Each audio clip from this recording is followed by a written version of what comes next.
Peace, peace, peace. Welcome to another episode of Wise the Dome TV. Today, I have a very special guest, man. We've been working on this one for a while. It's my brother, man. He's a organizer, a great thinker, 5%er. He's an author. He's some of everything, man. He wears many hats.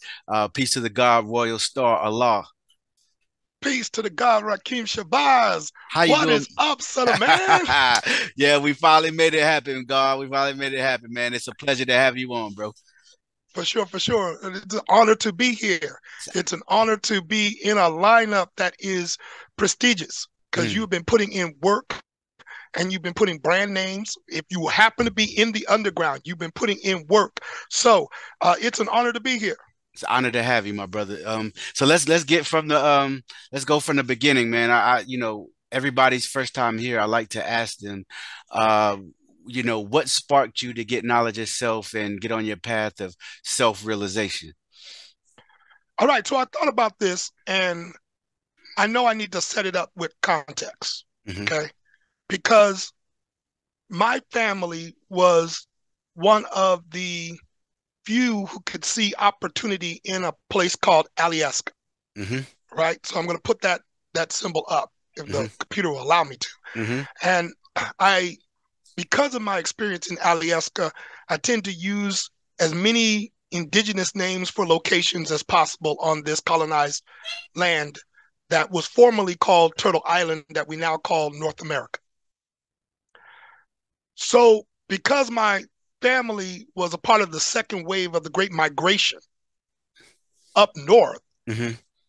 I was born in an environment that is unique. So, ANSA, or Alaska Native Settlement Claims Act, was put into effect in 1971, about understanding years before I was born. So, 3 years before I was born. And the person who argued the case at the Supreme Court, I grew up with, his name was Willie Hensley.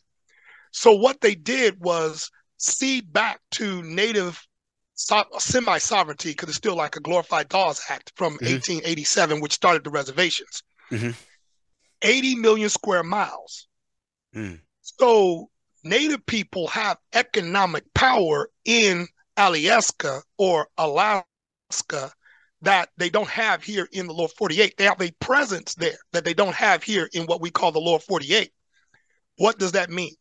That means assimilation and Americanization was not a factor in my growing up. Mm. Hmm. Oh, so Senator Betty Davis, a state senator, very dark, knowledge seed. She was dark skinned, black woman who was a former educator, purposely recruited refugees from the lower 48 whenever they became available to come to Alaska, Alyeska, and not only visit but live. So there's a Hmong section. And when Hmm. I say there's a Hmong section in Anchorage, there's a Hmong section with their own school, and they eat as much of their traditional food as possible. Dope. So if you go to that section of Mountain View, which is a neighborhood in Anchorage, you are in, for all intents and purposes, Hmong land.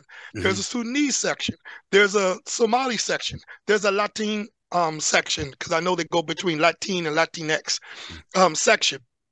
And so what Senator Betty Davis said was, instead of bringing you to the United Nations, I brought the United Nations to you. Mm. So when we did multiculturalism, those who brought their culture to the table didn't bring a version that was within the right of comfort of European Americans.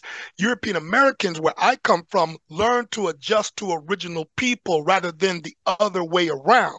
So Mm. when they come and visit here in the lower 48, they're like, what's wrong with white people? That's how they go to black people and ask, what's wrong with white people? Right? Because we grew up in a totally different environment. Saying that, I grew up in high school with 5%ers. Right. I Right. grew up with Ansar Allah. We are seen and heard everywhere. Okay. Mm. So it was being in college in the 90s and attending the Million Man March. Once I went to the Million Man March and I saw the gods, I was like, yo, I want in. Okay. Right. So when Right. I returned, um, I come in and our self-esteem, self-identity, self-image was just built on a different square. Mm-hmm. So when I went to go on this pathway of, oh, black man is God, I have complete possession of my mind. How do I navigate a society that is geared to put me at a fixed location of the racial caste system Right. against my will? Okay. Mm-hmm. So now that's where supreme mathematics, that's where alphabet kick in order to assist with how do I present in each environment. Mm-hmm. So because of my background and because of the nature of Alieska, when I go into an environment, I literally get to start shifting the circumference of what they think of me because I'm going to be using as many indigenous words as possible. So like if you come to visit and you say, oh, I would like to visit Mount McKinley, we all start laughing at you. We go like, you mean Denali? Hmm. President McKinley never visited Alieska. Mm. So the workers who would come up, because they were butchering native words, one of the native elders looked at one guy and he was a worker. He was coming up for the pipeline and he goes, "Where are you from?" The guy said, "I'm from Chicago." And he goes, "Chichaco?" To purposely mess it up. So now that's what rookie means in Anchorage, Chichaco. If you Right. this is your first time going around the sun with us and this is your first winter, our word for rookie is Chichaco. That's funny. Now it's extremely enlightening and interesting and fascinating. So I kind of want to stay here just for a second. When it comes to Alyeska, right? Mhm. And uh, like you said, you have original people that came through you know, different movements, and you know that you said, I believe Senator, what was her name, Davis, Betty Betty Davis. Davis. All right, and then also you have obviously indigenous people who were already there. Um, Whenever you think about especially with the indigenous people that were already there, from what you saw firsthand and what you've witnessed, what are some of the issues that this community is, you know, pushing towards the forefront in Alyeska, as far as whether it's land rights, human rights? Um, what are some of the issues that they are, you know, facing and fighting for? Full sovereignty, Mm, period, hmm. on their land. Right. That's what they're fighting for. They don't want the federal government telling them anything, and they want the state government muted. Mm, Okay, when it comes down to their subsistence rights. So hmm. the fight is always over resources. And when I say resources, I mean food, like the berries. Please don't pollute the land. Mm, It's hmm. waterways, it's Hmm. salmon. So how do you respect international waters when you see those as yours too? Okay, so that's where they're having back and forth when it comes down to sovereignty, because a Japanese fishing trolley will come and scoop up some salmon, and you're sitting up there like, yeah, but we need enough in order to make it back to their breeding grounds. Hmm. Hmm. And when the federal government is stopping native people from fishing, when the state government is backing up the federal government, now we've got a fight Hmm. that is involving people's lives, like what's going on in Palestine. This isn't a game of contracts. This isn't monopoly. This isn't risk. This is, I don't have enough food to get through the winter because you guys took it all. And Mm. that's stealing, you know? Right, right. And So that's what the how does the how does the community and well, a community and powers that be, how do they respond to these fights for sovereignty? with fractured reactions. Basically, it's just a mini version of what we see in Washington D.C. because those apples don't fall too far from the tree. Hmm. They only got one book of mathematics, God. So they're Mm. going to keep doing the same thing everywhere we go, and then we keep acting brand new like we haven't seen the script before. We Right. have seen the script. So when we start acting like our intelligent wrestling fans Right, right, right, right. and act like we've seen it before and then do not entertain their Mm, arguments. hmm. Now we can start treating our situation like the climate catastrophe that it is. Mm, Okay. right. So part of the reason why a number of people have noticed that for like most of this lifetime, I've literally walked around. My feet is I only carry. I've literally walked around, and people are like, why don't you have a car? You know how to drive and everything. I was like, the Arctic Ocean is an ocean. Mm, Where is the ice cap? mm, Polar bears mm, who can swim 40 miles are drowning. mm. Grandpa walruses are throwing themselves off of cliffs in order to commit suicide and make room for the baby walruses. So all of the polar vortex coming down and you seeing winter in places that is not supposed to be down Yeah. south, or you're now starting to see spring and fall Hmm. spring where it's not supposed to be, means that the uh, subarctic is completely off. We are Hmm. now speeding up a new Hmm. ice age. And because we're so literal, and I have to remind myself, we're talking to people who couldn't tell that a third burger was more than a quarter pounder.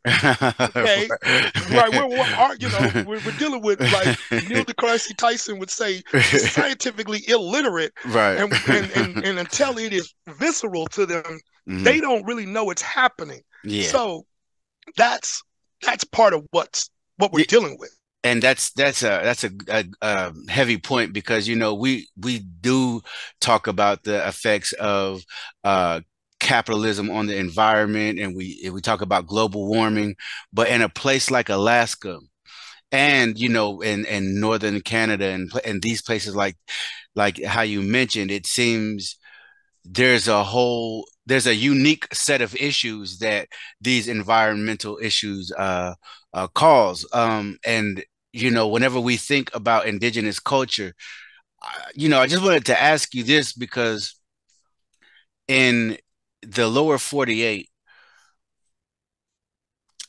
the European has, in a lot of ways, made original people other than their own selves by culturally, by the idea that if we don't assimilate into American culture, that we won't be able to get food, clothing, and shelter. Also, obviously, things that were implemented during our enslavement, as far as language, religion, and music, things that they outlawed, and the same goes with the indigenous American in the lower 48. But in Alaska or Alaska, right? There's also uh, a little bit of isolation there, right? Because you are, you know, away from the lower 48. And so culturally, being around indigenous people, like what have I guess what would you say you have picked up or learned from just seeing indigenous people who have their culture intact on a day-to-day basis? Their ability to be able to tell the European no and the European respect their no. Mm, right. That's been the biggest. To be able to Hmm. stand on your square like that and have the resources to where if the European gets mad, they cannot do anything to you.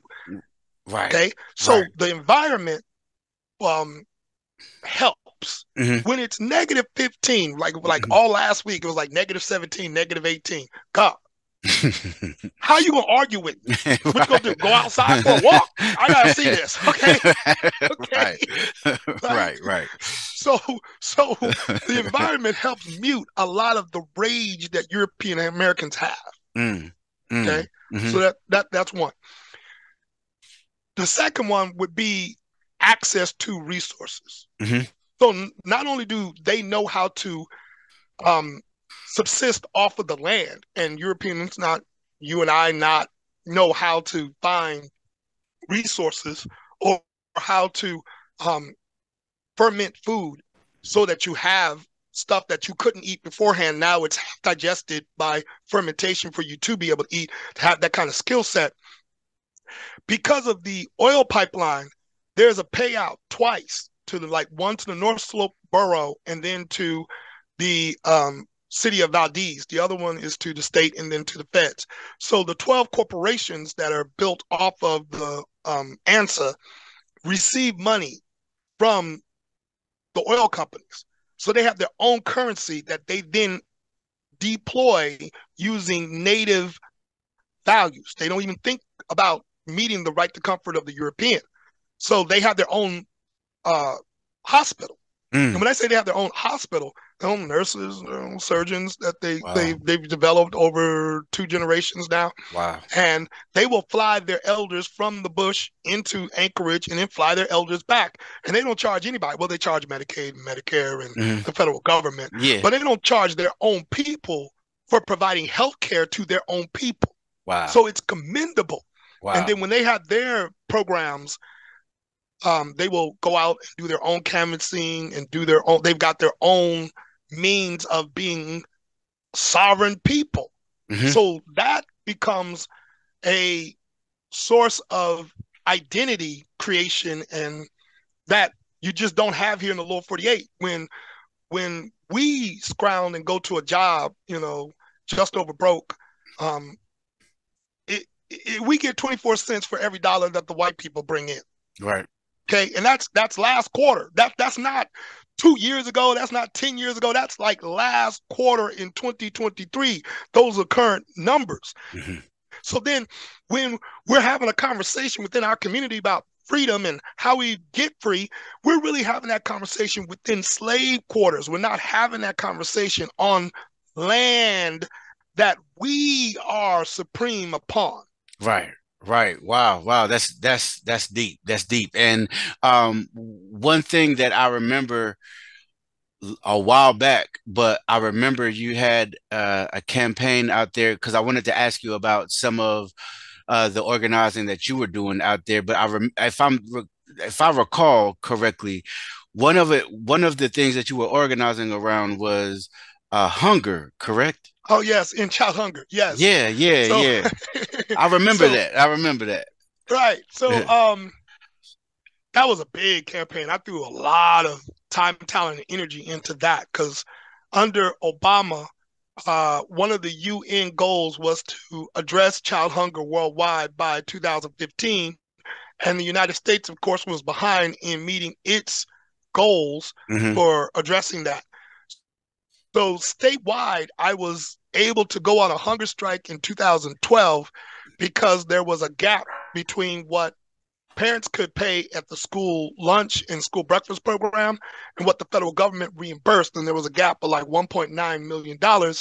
And at that time, the state government was spending around $3 billion in operating costs. So we had plenty of money, and it wasn't even our money. It was oil money, to the point where there isn't a statewide sales tax. Wow. Okay. Because it's so much oil money. Okay?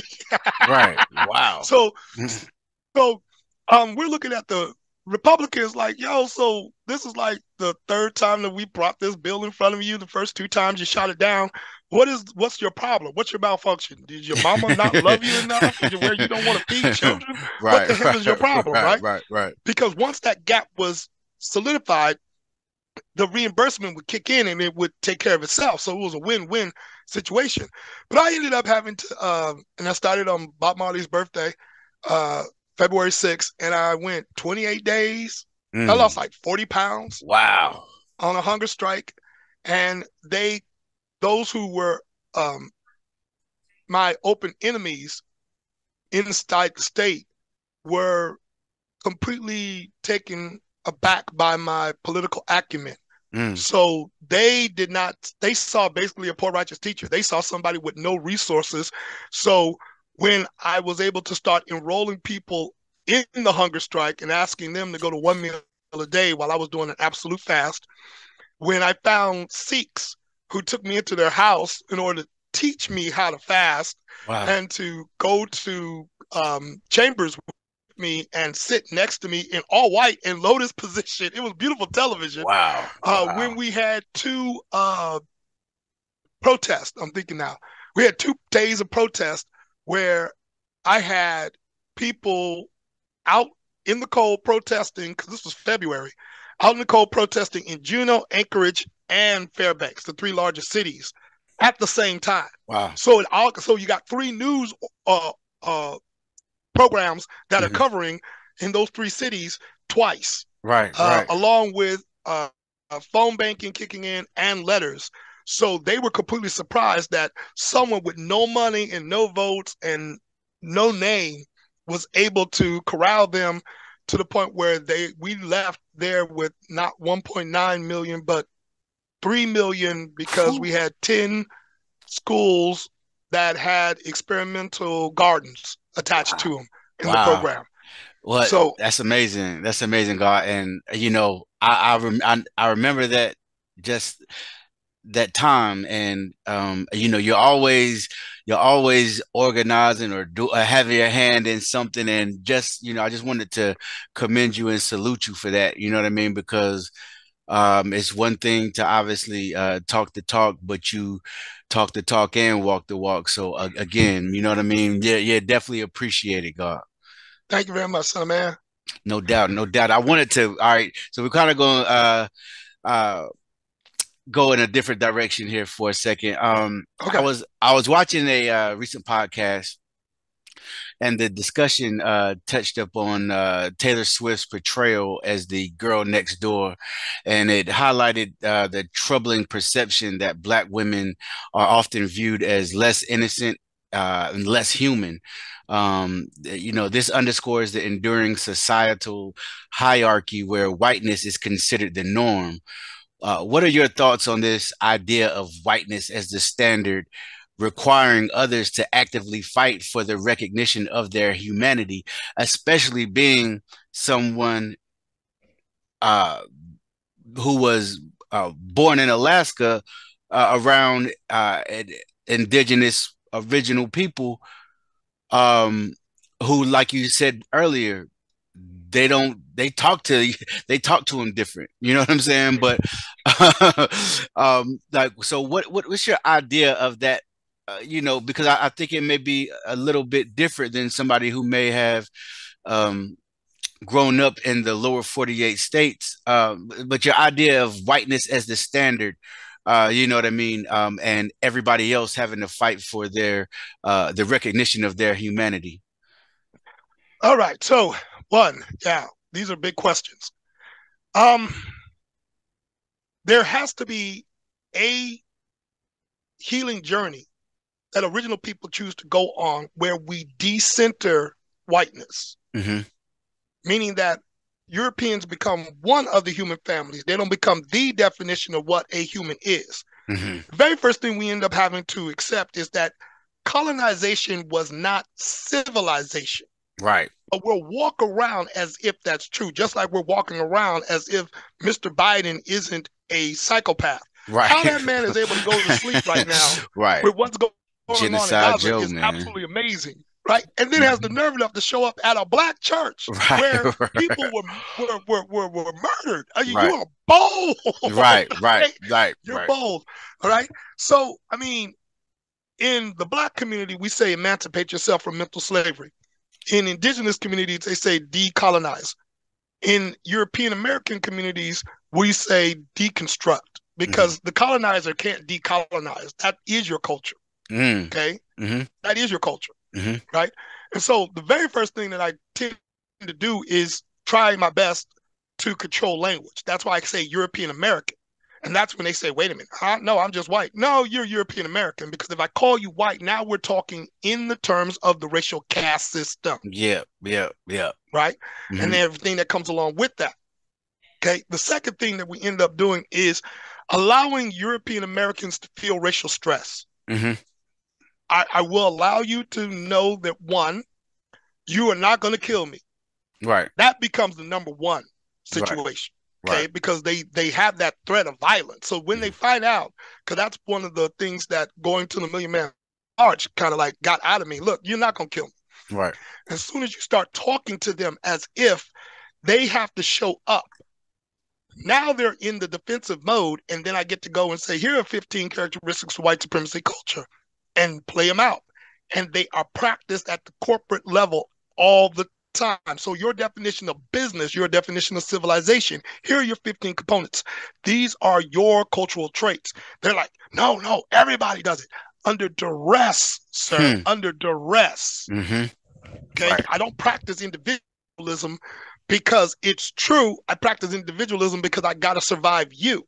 So then when we start having a conversation of we are surviving you in your presence, that's when the white body person starts like having some internal situations going on within them.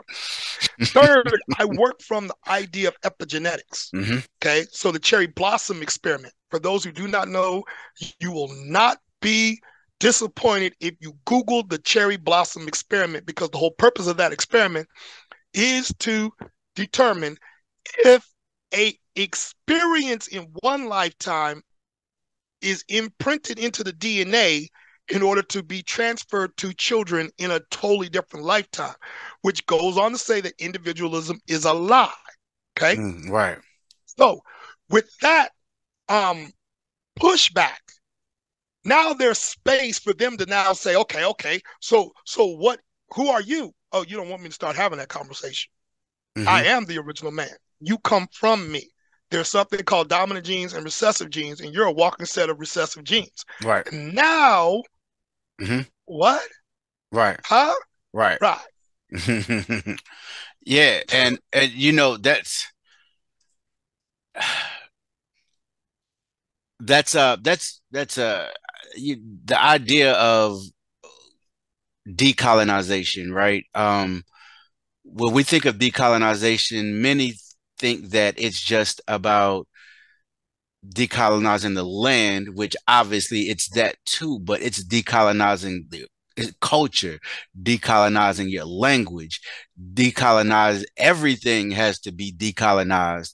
And so whenever, because obviously a lot of we some people fail to realize how deep the colonial mentality uh, has been imprinted on us as victims of colonialism, and even some theories about us obviously being an internal colony, a colonized colony within a colony, right? And so um Space.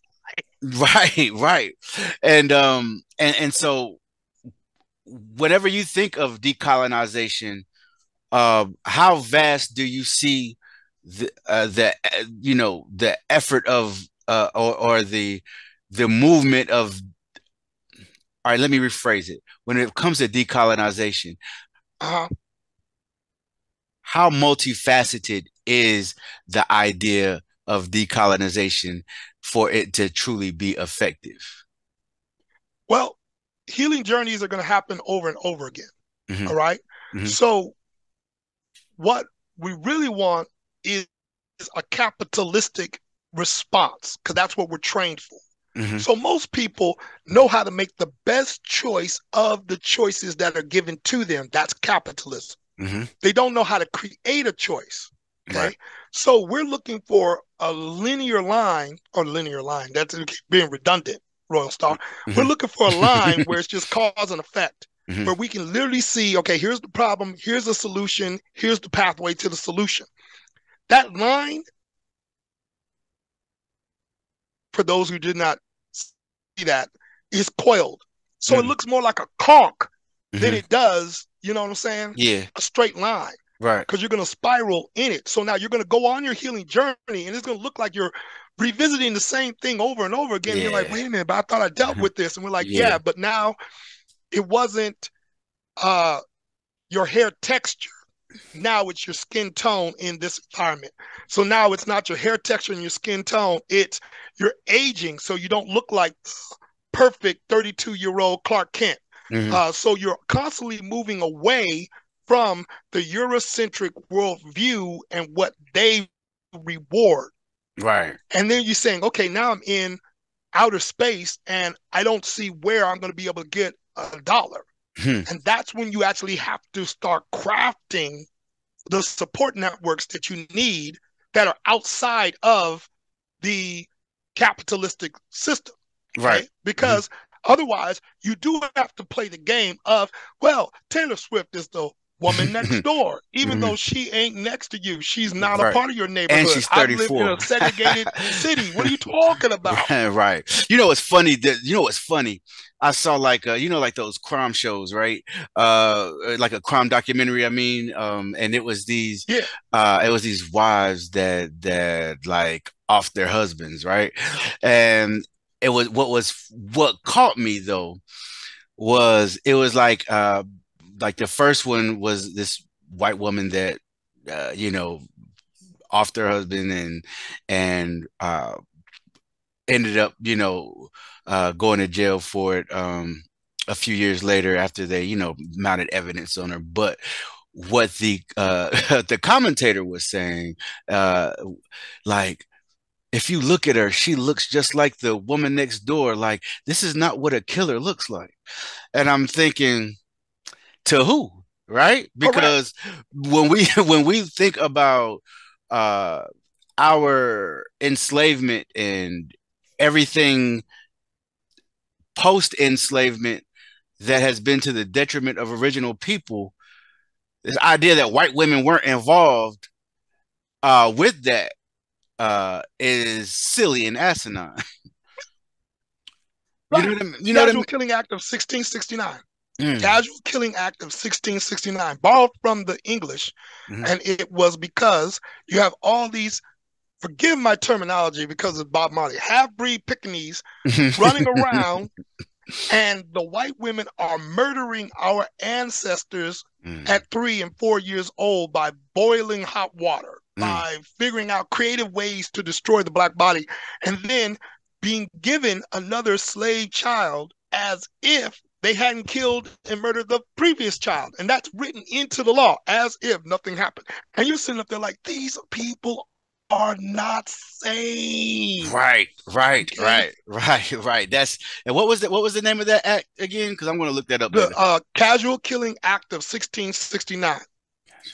I believe it get codified into Virginia law in 1699 Mm, because we because the United States, the British colonists um, tap into the transatlantic slave trade in 1696. mhm, Before then, they were taking everything up from the Caribbean. In 1696, they actually put ships on the mhm. water to go and participate fully themselves. Right, right. Indeed, indeed. I'm definitely going to do the knowledge to that. One thing that, man, me and you both have a strong love and appreciation for Rastafarianism. Um, and we both have a love and appreciation for reggae music. And so, with that said, Here we go. what are your thoughts on the upcoming Bob Marley movie, which seems to portray him as this, one love hippie type, rather than capturing the essence of his radical Rasta beliefs and serious political engagement? How do you feel about Hollywood consistently sidelining the authentic and profound political aspects of our heroes in favor for a more commercially appealing narrative?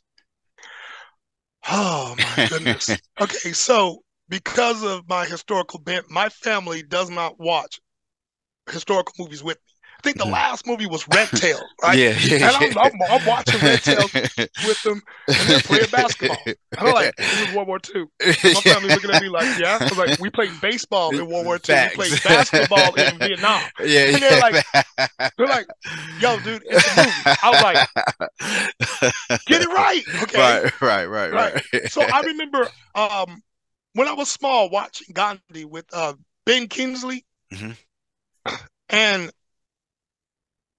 I watched that movie. It was 3 hours, 3.5 hours, like Lawrence of Arabia. It was super long. And at no time would you have known that the British had wholesale murdered from 1880 to 1920 150 million Indians Mm, from wow. India. Right, right. Okay. So To me, They the just left exact that same. out, huh? Correct. It was nowhere to be found. You're like, okay, I get it that they're colonials, but the idea that Gandhi's strategies are because he's dealing with psychopaths. Okay, Right. we're not.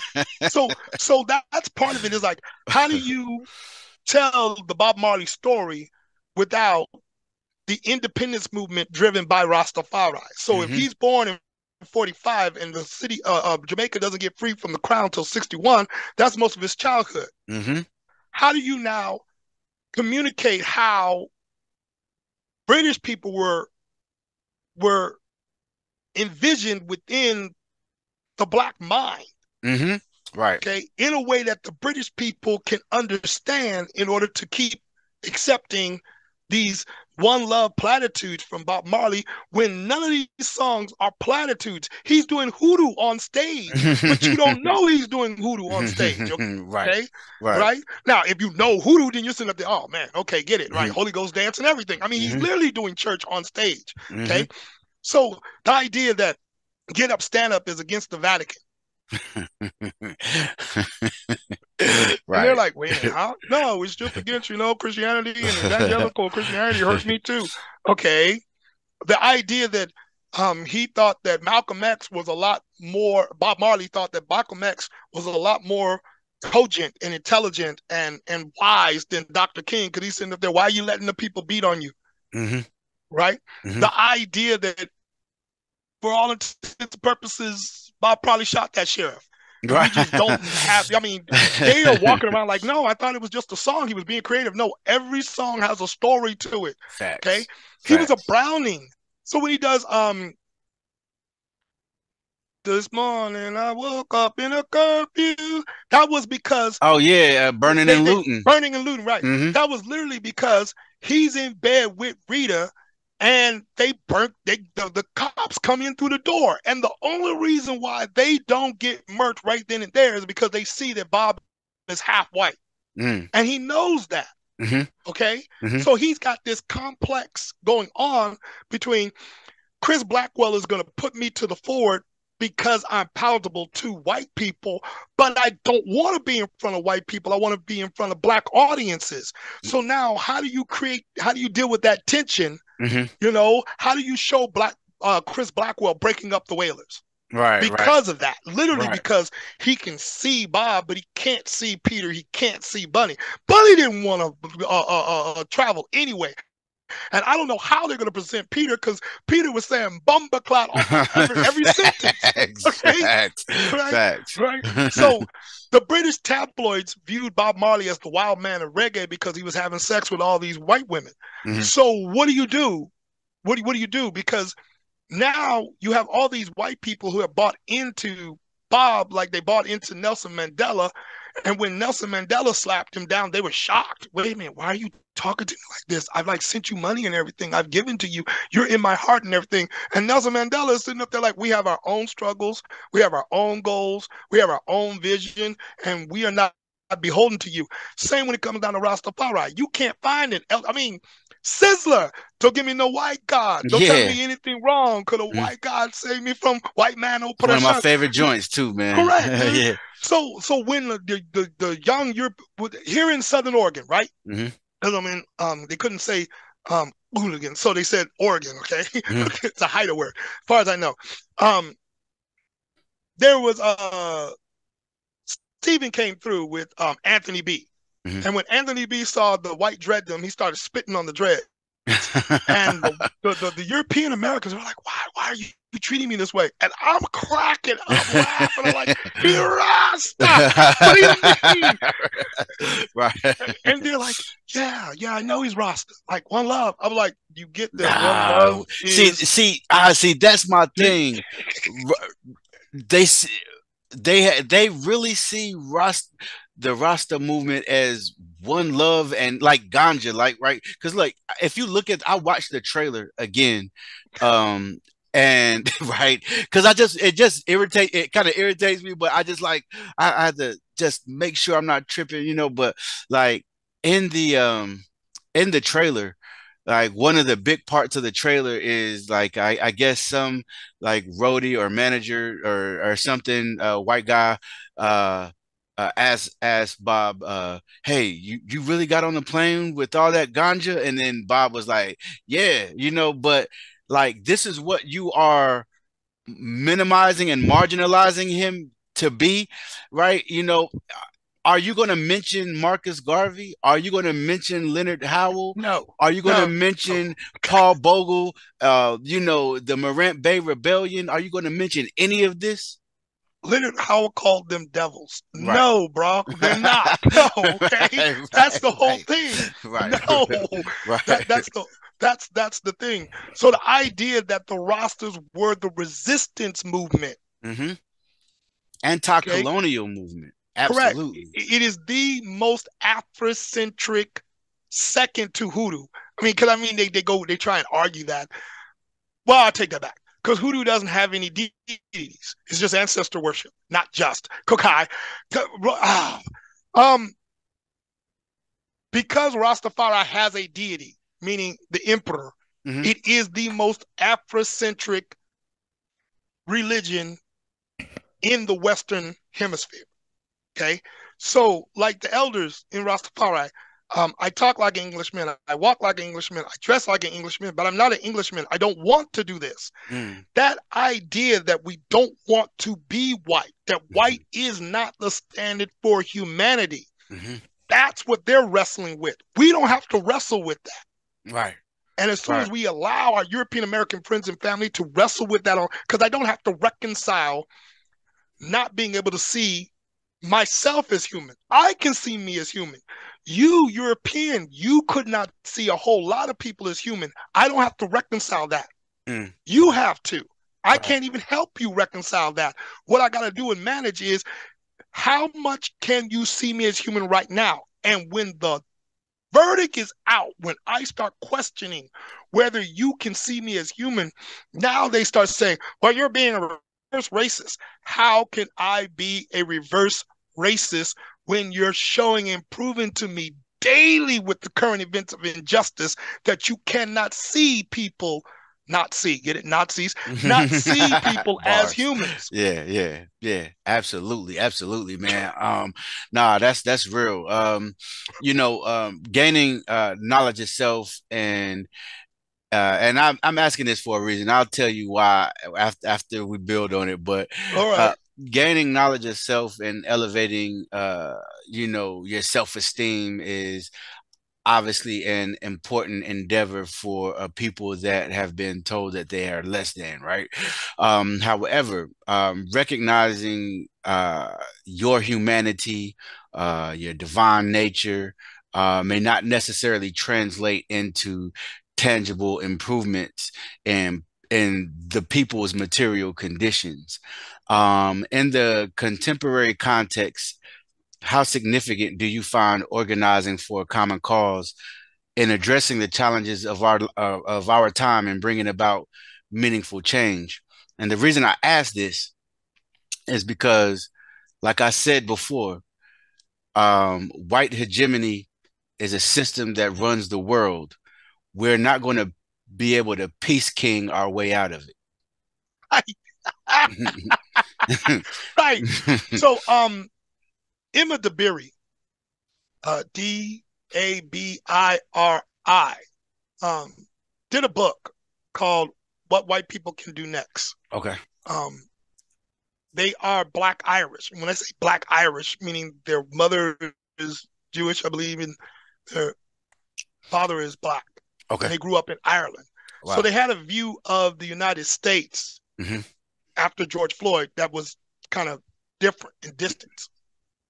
I'm bringing that book up to talk about like their central thesis of looking at what worked was here in the United States of America was one, mutual aid.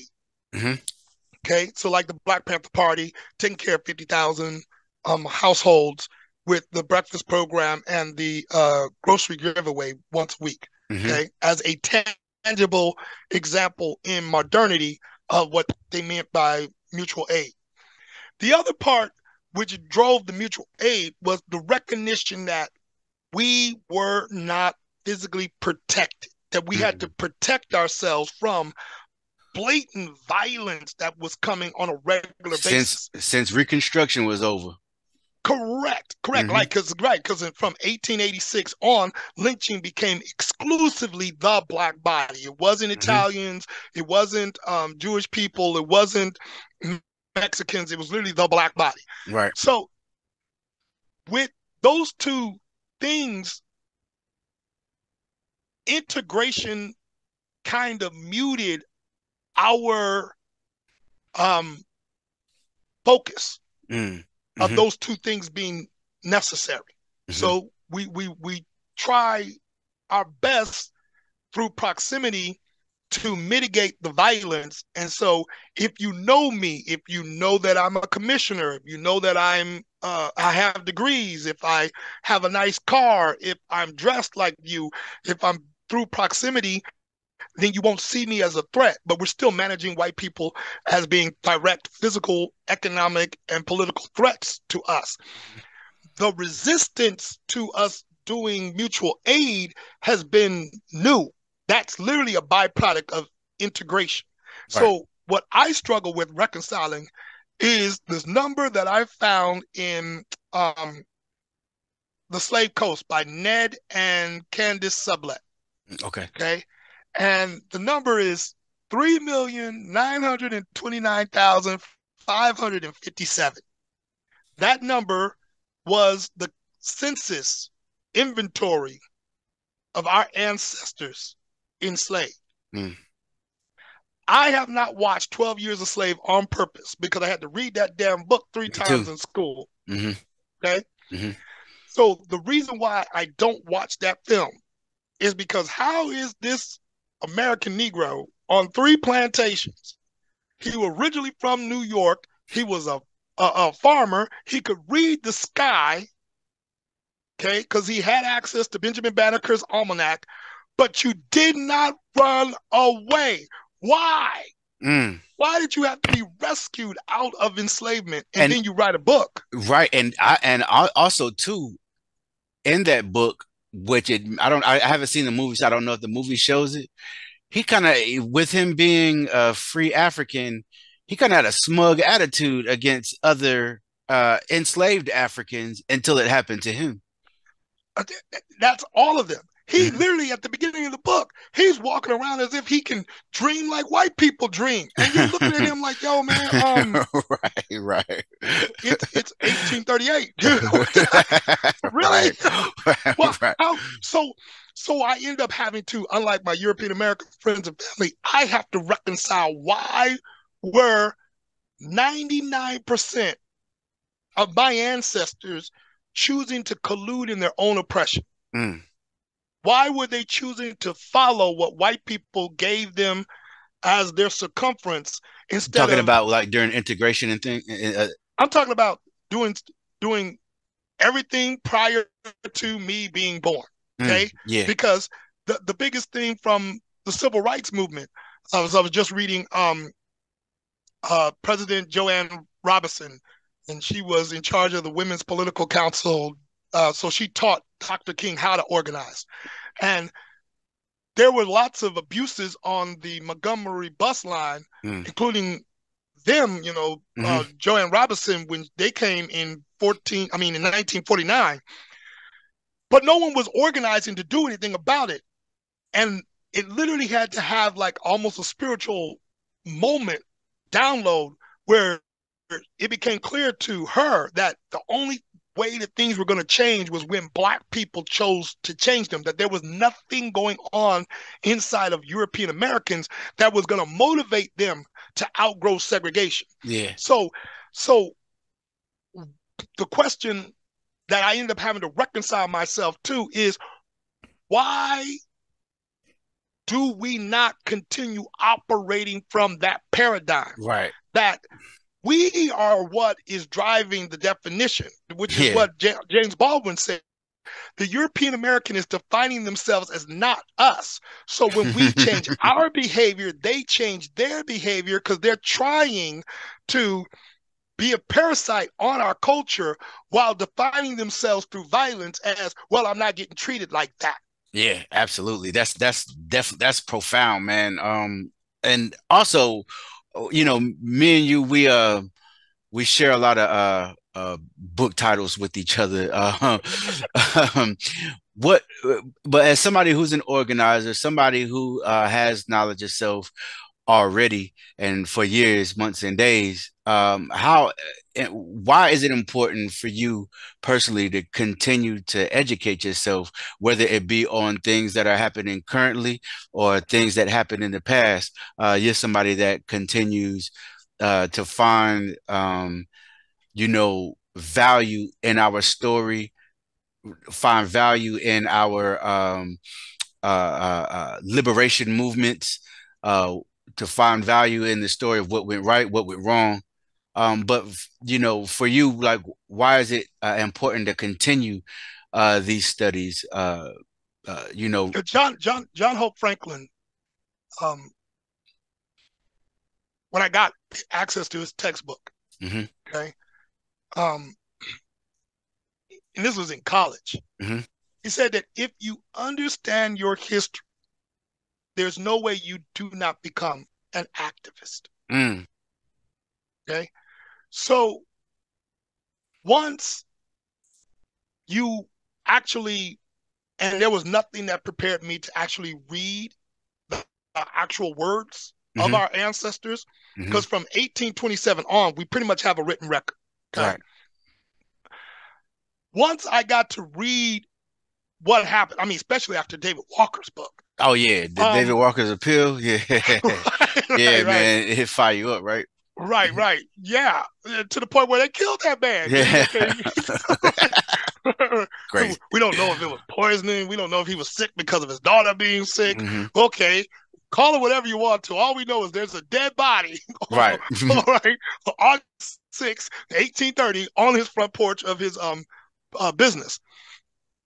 Once you get a breath of how much tenacity is in our DNA through epigenetics, it is hard to not bring that forward and to stand on a square that says, I can take all the heat. Hmm. I'm literally built to take the heat. Hmm. So when European Americans are fussing at me online, and because they definitely don't do it in my face, Right. Right. Right. okay? Right. So when they fuss online, or if I go to give a presentation, like I'll be on the radio this Friday Hmm. here locally in Dope. Eugene, Oregon, Hmm. they back up. And when they back up, that gives those who are paying attention a clean glass to drink from. Right. So if I'm not current with what's going on, that's where John Hope Franklin calls the vocation being a journalist historian. Hmm. Because what you end up having to do is constantly correcting as the people go through their emotions Hmm. what the record is and what the record was, Right. so that they consciously make a choice, not unconsciously react to that one book of mathematics that the devil keeps using over and over again. Absolutely. Absolutely. And now, like, as far as with the war against Black history, I think it's even more. I mean, we th- this is our duty, right? Correct. And But I think we must constantly continue to educate ourselves on these topics. Like you said, continue to learn our history, continue to learn about what's happening in the present, put it all together. This is how this has to be a way of life, to be honest with you. You know what I mean? It's uh it's like you said, and quoting John Hope Franklin, like once you become proficient in our history, this is you have no other choice but to get out there and do something. You know what I mean? And shout out to John Hope Franklin, who has ties to Durham, North Carolina, where I'm from as well. Um, 1950. yeah, you know what I'm saying? um, um, whenever we think about what's going on in Gaza, what's going on in the Sudan, what's going on in the Congo, Okay. Yeah. and global white hegemony. The West is looking pretty bad, and as far as a PR standpoint, it's the same old playbook that what they've been doing, right? But I feel like we're entering into some new times where, due to the fact that we have access to everything online and social media, and people in the Congo, people in Sudan, people in Gaza can tell us what's happening in real time online, right? To the point where Sudan had a they got an internet blackout for the past 2 days for that reason. I believe Gaza had the same thing for a while, but as we know, things they have a way of getting certain information out there. And like I said, I feel like it's we all everybody the world knew about the imperialist regime of the West. That's not a secret, but I feel like uh, it's the idea of how in your face it is now, that the world is like, all right, you know what I mean? Well, or maybe I'm not sure, but whenever you see what's happening, uh, what comes to your mind? Contemplating Gaza, Sudan, the Congo, the influence of white supremacy, the current image of the West. It's evident that imperialism is a concerning issue. So, as you observe these things, like what comes to your mind? Grace, Mm, dispensing grace, mm-hmm, because the cognitive dissonance is becoming more difficult to manage. mm-hmm. So our Oh, right. European American, yeah, our That's European a American fact. friends, yeah, cannot sit there and keep viewing the United States of America as the greatest country on earth, Right. right? And when we have people over TikTok like Bisan and Motes who are literally like completely disappointed in that there isn't a mass movement of European Americans shutting the country down Mm-hmm. so that it cannot aid and abet Israel. Right. Okay. Right. And now our European American friends and family are looking at each other saying, why aren't we doing something? Mm-hmm. Why, Right. what's going on with us to where we don't even feel like we have the power to do anything? We have all the resources, we have the awareness. Why are we not acting? Now, as an organizer, Mm-hmm. I'm looking at the impotence that our European American friends and family are stating that they are experiencing, and I want to organize around it. When we move forward, we need to have it clear in our minds. They are going to put up resistance. Mm-hmm. They are looking for the capitalistic response, which Mm-hmm. means they want what Gloria Johnson experienced with the Tennessee Three, where March for Our Lives came to Tennessee, Nashville. They already had people who could organize. They already had money for lawyers, and they got the parents to turn out. They did a sit-in. The legislatures didn't have to do anything. Mm-hmm. They came out, they did their bullhorn, and then because she survived the expulsion and Justin Jones, not Pearson, because Pearson's got the afro, Jones has got the ponytail. Mm-hmm. Jones gives her a hug and doesn't abandon her. Mm. Okay. So she could then say to the reporter, when the reporter asked, why do you think that you weren't expelled? You know what? I'm going to answer your question, Hmm. because she had to make that decision. Like, I'm going to answer your question. I think it's because I'm a middle aged white woman. Hmm. Without all of that, by capitalism, she wouldn't have said a thing. She would have hid. She would Right. have kept quiet. Right. Okay. Because she doesn't feel like she has any power. As a white woman, she feels she's oppressed by white men. I don't understand, because the way my parents came up, my mother was very clear. I gave birth to you. I brought you in this world. I'll take you out. Facts. So I don't understand how, was it Al Green? Where's Hot grits. right from here on down since then? Why? Okay. So I'm not understanding how white women are who are raising their own oppressors. I Right. don't. I have Right. no idea. Right. That's a level of mind Mm-hmm. mental gymnastics that's beyond Jean Grey and Professor X level, dude. That's Simone Biles. Hasn't Right. reached that level of mental gymnastics to Right. where they feel that way. So, um, with the question of what it means to be American Mm-hmm. and how if you are quote unquote ethnic, you have a way out. But if you're European American, you don't. Mm. They are going to have to crash against that. Our job is to back up. Mm-hmm. And as we back up, create the mutual aid and begin preparing to protect ourselves from their meltdown. I call it meltdown 3.0 as they melt down, Mm-hmm. because when they have to deal with what it means to be white in their own subconscious, we don't need to be nowhere to be found.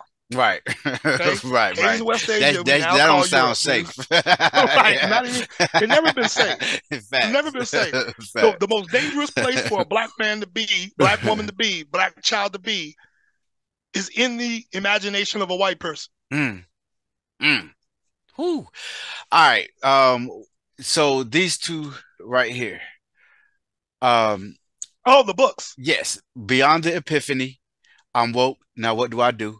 The Paradox of Guidance, Part Two.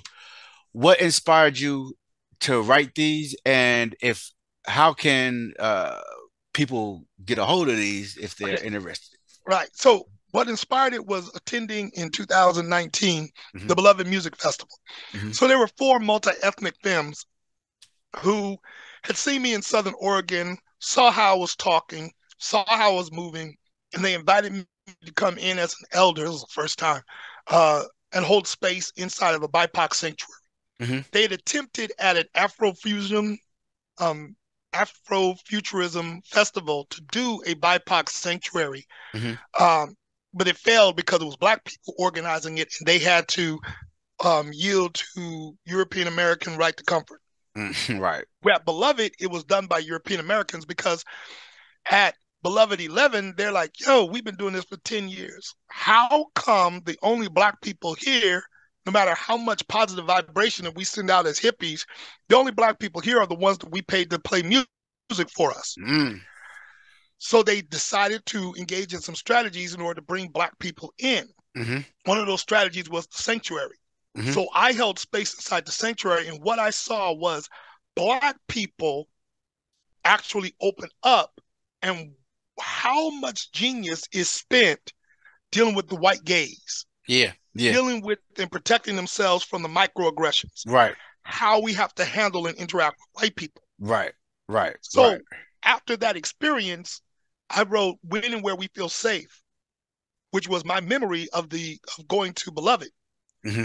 And then I was like, I went to the Unitarians and I was like, could you be the fiscal sponsor for a BIPOC sanctuary here? And I started organizing a BIPOC sanctuary there.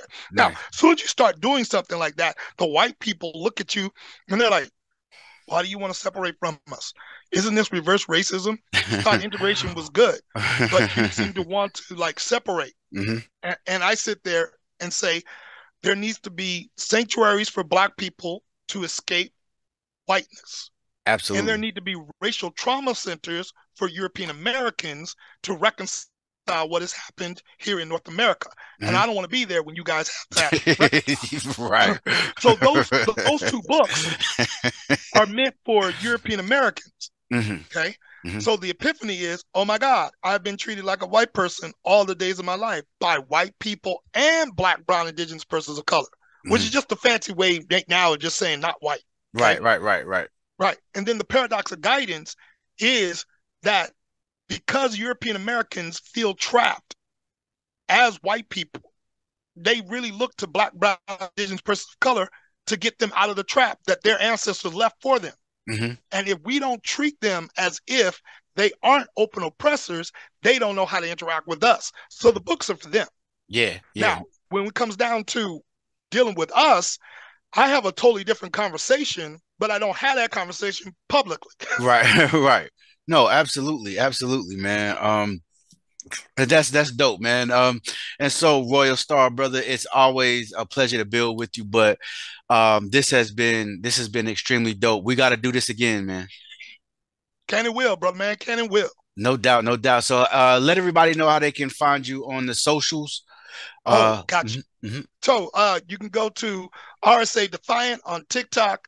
You can go to the honorable name Kakai Nosakere on Facebook. You can email me at royalstar907@gmail.com.